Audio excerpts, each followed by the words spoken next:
Olá pessoal, sou a professora Patrícia e a aula de hoje será sobre o sistema circulatório. Na história dos estudos sobre o funcionamento do coração, encontramos diversos médicos, artistas e cientistas, entre eles Hipócrates, Galeno, Vesalius e Da Vinci. Alguns desenhos anatômicos de Leonardo da Vinci são considerados obras-primas, nunca superadas. Em um de seus ensaios, Da Vinci retratou a anatomia do coração. Começaremos com a localização do coração. Esse órgão muscular vital que está localizado entre os dois pulmões e se encontra ligeiramente voltado para a esquerda. A membrana que reveste o coração externamente é chamada de pericárdio e tem a função de proteger e evitar o atrito do coração com o pulmão e estruturas próximas. O músculo que forma as paredes do coração é chamado de miocárdio. O coração dos seres humanos, assim como dos demais mamíferos, das aves e de alguns répteis, apresenta 4 cavidades. 2 átrios, que são cavidades superiores, e 2 ventrículos, que são cavidades inferiores. Para impulsionar o sangue, o coração realiza nos átrios e ventrículos movimentos de contração, denominados sístole, e de relaxamento, denominadas diástole. Acompanhe esse processo. Temos aqui a veia cava superior, que juntamente com a veia cava inferior, traz o sangue venoso do corpo para o coração e desemboca no átrio direito. Átrio direito, recebe o sangue venoso do corpo inteiro.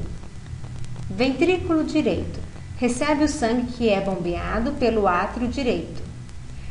Artéria pulmonar, leva o sangue venoso do ventrículo direito para os pulmões.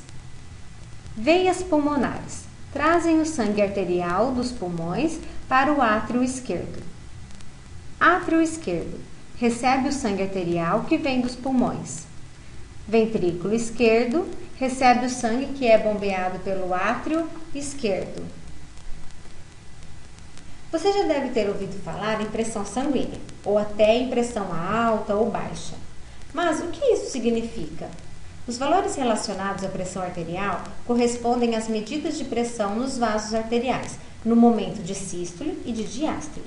Por exemplo, em um adulto com pressão normal de 12/8, temos que 120 se refere à pressão sistólica e 80 à diastólica. O movimento do sangue pelo corpo é chamado de circulação. Por meio dela ocorre o transporte e a distribuição de substâncias, como os nutrientes e o oxigênio, que assim chegam até as nossas células. O sistema cardiovascular humano, como o dos outros vertebrados, é considerado fechado, isto é, o sangue circula somente em vaso sanguíneo.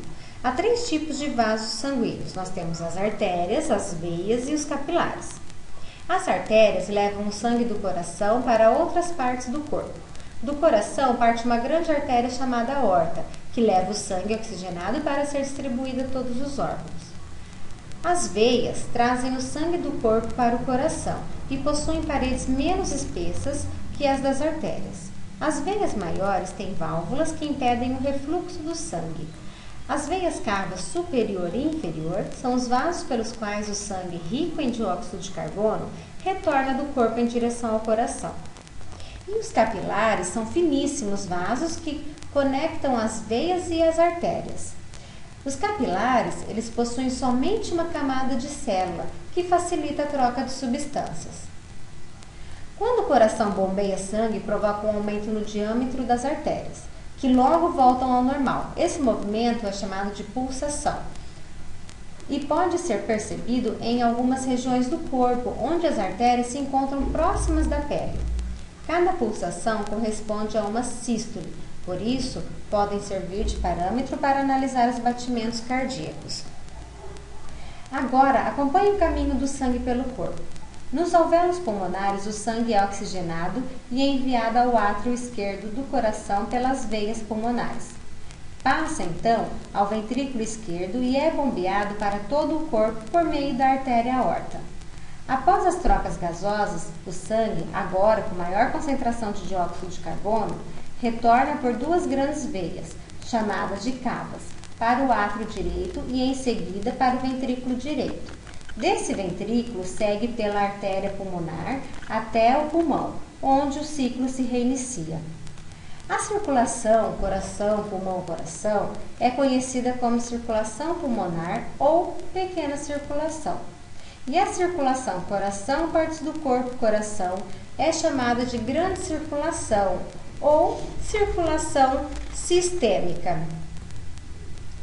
O sangue tem 3 tipos de substâncias aproveitáveis. Tem as hemácias, as plaquetas e o plasma. Elas são separadas e cada receptor recebe somente a parte de que precisa. Mais da metade do sangue compõe-se de um líquido amarelo claro chamado de plasma. O plasma é formado basicamente por água e por outras substâncias como nutrientes variados, hormônios, enzimas e anticorpos. O restante do sangue é formado por 3 componentes celulares. Tem o eritrócito, que são glóbulos vermelhos, os leucócitos, que são glóbulos brancos, e as plaquetas.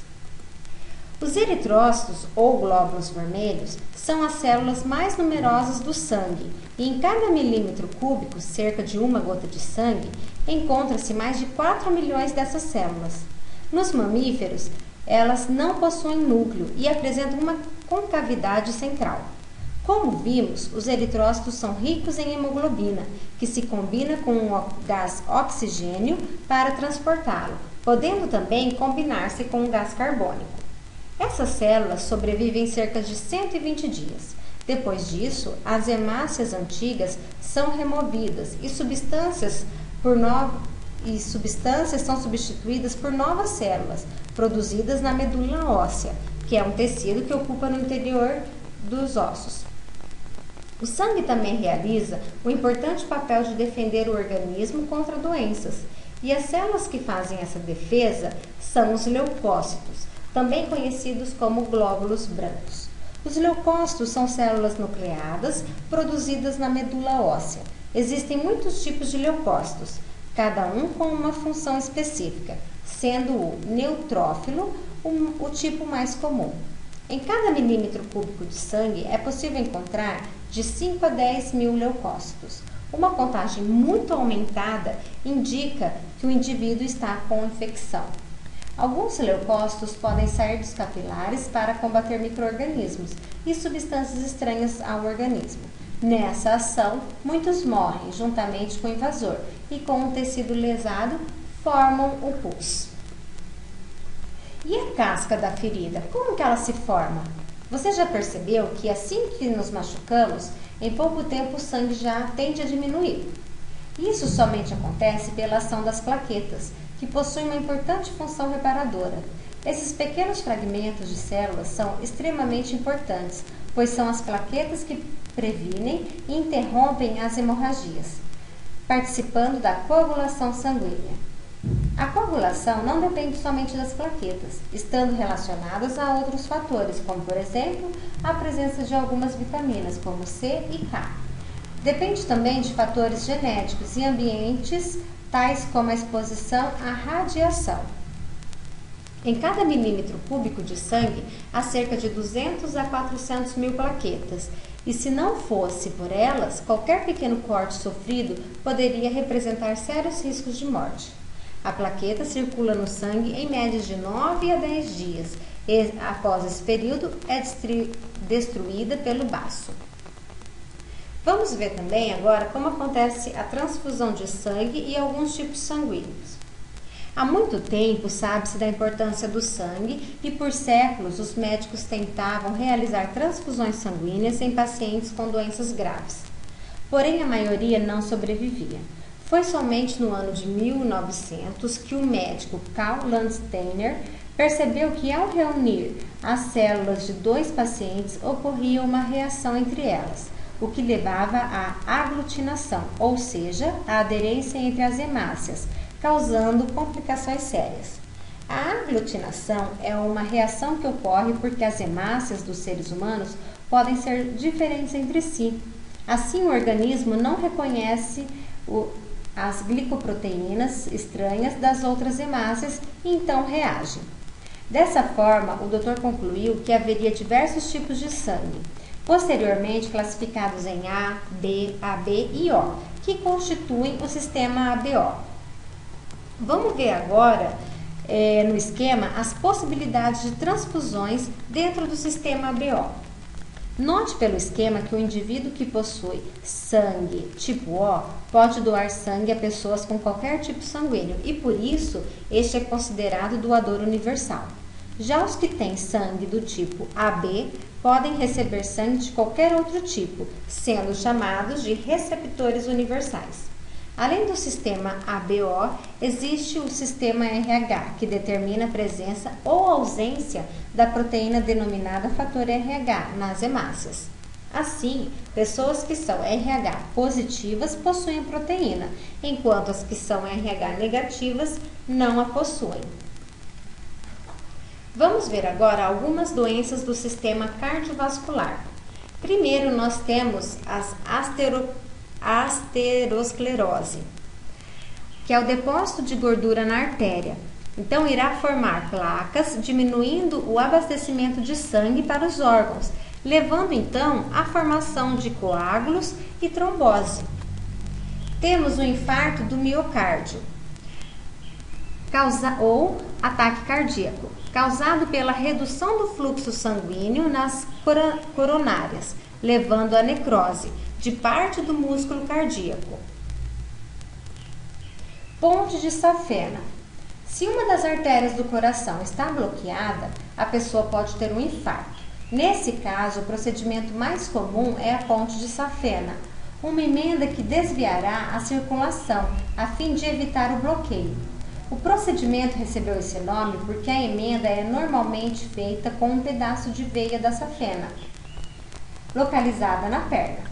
Como existem várias veias semelhantes na região, a retirada de parte da safena não prejudica a circulação da perna e ajuda a normalizar o funcionamento do coração. AVC, acidente vascular cerebral.